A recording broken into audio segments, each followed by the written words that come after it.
Thank you everyone for taking the time to tune in today. Today's episode of the Topping Show is proudly sponsored by Topping Technologies. Topping Technologies is an IT value-added reseller and services company with a special proficiency in IT security. Heck, I see their founder at least twice a day because he's quite handsome and brilliant. Peace, me, see, that's a joke. If you're an IT leader or business owner, you can reach out to the team at sales@toppingtechnologies.com. Also, we're still giving away a free flamethrower with every IT purchase. Yes, it does come with a Picatinny rail adapter, so you can mount it to any standard AR-15 like all awesome accessories can be. Go to toppingtechnologies.com and click the flamethrower button to learn more, or click the URL in the video description below. Lastly, trying to get to 4,000 subscribers by the end of the month, so if you can click that button and tell your friends, I would greatly appreciate it. Now, going over to the business part of the podcast, you have Tesla annual sales drop for the first time in over 10 years, causing their stock to dip as well. Now, granted, this is, America in 2024. Well, now 2025, actually. Time goes way too quick. So, have to have that fun little caveat and say, no, this is in no way financial advice. I mean, hindsight is always 20/20 when it comes to these types of decisions. And truth be told, who doesn't wish they couldn't go back in time and get Tesla during the IPO stock? They IPO'd for $17 per share, and it's grown so much they split the stock twice. And even though there's been about a 10% drop since the miss in sales, it's still trading for over $400 per share. Specifically, again, it'll change by the time the video is rendered and uploaded, for $404.95 per share. Now, we'll dive into the article in a second, but just looking at the stock, yeah, you can see that, a little bit dip there. It went down by $45, again, correlating to about 10%. And, zooming out a little bit, still overall a wildly successful company. I mean, past 5 years, still through the stratosphere, 1,170% increase. In the past year, it's 59.06% higher. And year to date, granted, it's been like a day, it's down. Even if they zoom out to the past month, past 30 days, it's up 7.93% with a 52-week high of $488.54 per share. But a lot of people are freaking out because their sales, they don't do that in terms of going down. Again, over 10 years of going annual increase of sales is an astronomically successful thing, especially for an automotive company. And a lot of people are starting to worry, is the 800-pound gorilla, or more accurately, the 800-pound panda, going to take over the world, aka Chinese-owned and Chinese-based BYD, which their EV sales are going through the stratosphere and taking more and more market share. Now, this article actually comes to us thanks to CNN Business, which somehow still in business. I think they have about 18 employees left, but nevertheless, they're still around. Specifically, Chris Isidore, who's right over there, which someone might have to check with Peter Jackson with Lord of the Rings. I was going to say, Isidore has never been the same after the battle. Now he has to write for CNN. Some might argue a fate worse than going up against the goblins, dwarves, and fairies. I'm kidding. I know about half of those references are wrong, but nevertheless, the CNN article says, quote, Tesla posts its first ever annual sales drop. Here you can see some of the Tesla SUVs and sedans over there, which, they've gotten a little bit better looking throughout the years, but still, only 2 pedals. Never gonna get my sale, but nevertheless, they say, quote, Tesla reported its first full year drop in sales and is historic as a public company. Increased competition, so demand for EVs hit the results. The company specifically reported fourth quarter sales of, again, still great, but down 495,570 vehicles. Now, they did note that it's up 2% from when it sold a year earlier, but the left far behind the 5,000, BYD is killing it. The 575,413 pure EVs sold by Chinese rival BYD in the quarter. Tesla's full year sales of 1.8 million vehicles nevertheless edged out BYD's annual EV by only 24,000 units. So they are just barely hanging on to that title as the world's largest EV automaker.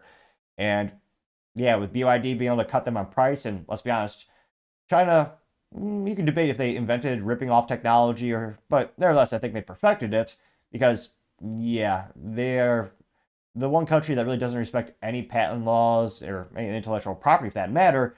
And they have a very successful historic track record of ripping off technology, replicating it, and selling it for a profit. And again, when it comes to EVs, they're basically smartphones on wheels, and they're just getting better and better. I mean, 6 years ago, BYD and most of those EVs out of China were a joke, but they're getting better and better, and you can't beat their price point because China, very much pro-business in terms of low regulation, and yes, the state also owns part of the company as well, but yeah, let's just say China makes it pretty easy to do business over there. That's why most of the factories have gone there throughout the years. Now, they continue saying, quote, but Tesla's 2024 sales were down 1% from 2023, the first time the company had reported this kind of drop. Tesla at one point was reporting annual sales growth of nearly 50% per year, and its 2023 sales was up a solid 37% over 2022.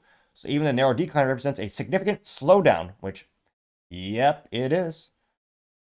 They know that Tesla faced increased competition not just from Chinese rivals like BYD, but also from legacy automakers like General Motors, which I can't help but laugh because GM has a problem with recalls in general, and with EVs, they're going to have even more recalls with their ineptitudes. But in all seriousness, GM did beat Ford last quarter in terms of now becoming the biggest of the big three. Again, the big three legacy automakers being Ford, General Motors, and, well, it used to be Chrysler, not Stellantis, but they did edge out, well, pun intended, because Ford makes the Ford Edge, though not an EV, but I partially digress. GM did pass Ford. I think it was about 300,000 EVs in a quarter, which, again, GM is growing that market presence more and more. They also know that there's more competition from Ford, kinda, Volkswagen, AG, and Korean partners Hyundai and Kia, which, again, hindsight is always 2020. I cannot believe how great Hyundai and Kia has done in the past year. I mean, stock is up, like, oh, was it 60%? And people don't realize, and I didn't realize until I kind of delve into the details a couple months ago, they're one of the largest EV battery manufacturers on the planet, and they're growing every day. And a couple of my friends have gotten leases of the EV Hyundais, which, again, I would never get because I love manual transmissions and a gas engine, but they love those things, and they haven't had a single complaint about them. They've been working out pretty well. They also, in the article, note that, quote, even though those legacy automakers only have a fraction of Tesla's EV sales, as they mostly sell traditional gas-powered vehicles, they are posing more competition. Tesla's responded to the slowing demand by cutting vehicle prices, both in China and the US, which that's not great from what used to be one of the most profitable automotive companies on the planet. Again, new car sales are notoriously not profitable. They're crap. I remember when I was in the automotive community, a Chevy Cruze, which used to be the compact four-door they used to make, I mean, they would lose about $497 per Chevy Cruze sold just on the car alone. The only way dealerships made a profit was, well, GM would give you a nice little gift card in the mail, and then you make money through financing as well as accessories and all that kind of stuff, and all the service plans. But yeah, small compact cars and American cars, I mean, cars in general, there's not a lot of margin there. I mean, it's a really cutthroat competition, and now Tesla's getting more and more. Lowering the price also kind of loses the prestige. They also are going to have an economical car soon, lower price point. There was a point when Tesla first came out where you just saw it, and maybe I was the only one thinking it, but I would see that, and my immediate thought when seeing Tesla, years ago was, wow, that idiot just spent $100,000 on a disposable car, which, by me, yeah, and part of me still thinks that, considering, well, they don't last more than 10 years, but nevertheless, they still have that prestigious, expensive thing about them, but now they have a $50,000 option. They're supposedly going to have a $24,000 option before I die. We'll see. But they're also losing that luxury allure as they become more mass manufacturer, which, again, Elon wanted to do because he wanted to make the most cars possible. And I think history will show he has the most successful business plan in terms of, again, they're the first EV company to really make it successful. Now, they know that, let's see here. A couple of the comments are saying, 1% isn't that bad. The comments are ridiculous. Sales are dropping because demand leveled off. There's nicer, affordable EVs. A lot of people saying EVs have no future, which, again, the government has a gun to the head of these manufacturers. EVs have a future whether we like it or not. Whether the consumer wants it or not, the government's going to force them to make it. Again, there's a defect. Again, hopefully Trump will save the ICE engine. It's a good old good old V8 with a stick shift. Can't beat that. But again, the United States specifically, these companies are being kneecapped by the mafia. The government. They not only have tailpipe emission standards, in which you can only emit so much stuff, but they also have fleet mandates in terms of fuel economy. So the only realistic way they can hit those is by making a bunch of EVs, even if they don't actually sell, because that will help increase those averages. Again, Ford almost had to pay $1 billion penalty because they weren't selling enough EVs, and that average wasn't at the point that the arbitrary government mandated wanted. So again, that's not a variable. You do also have a decreasing adoption rate of EVs in the US as people start to see some of the drawbacks from them. And, well, maybe folks like me just like to have the option of an independent third party able to actually service your vehicle and not have, again, like a smartphone on wheels where you really can't do much. So I think it is, again, not financial advice, but it is quite concerning because, again, Tesla's growth rate has not just come to a standstill, it went down, which historically for the company has never happened. They have increased the competition.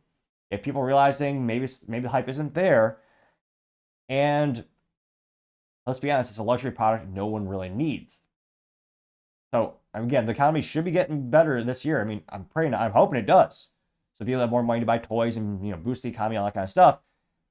I'm not sure if they're going to choose to buy EVs or not, but let me know your thoughts, because as always, be fascinated to hear what you have to say. Thank you everyone for taking the time to tune in today. Again, try to get to 4,000 subscribers by the end of the month, so if you can click that button, I would greatly appreciate it. Also, give me a thumbs up, thumbs down, or a comment. It's a great way to give me some additional feedback, letting me know how I can make the show better and better. Lastly, don't forget to take time to tell your family, tell your friends, tell your coworkers, heck, tell your enemies, tell anyone and everyone. Just stay safe, fight the good fight.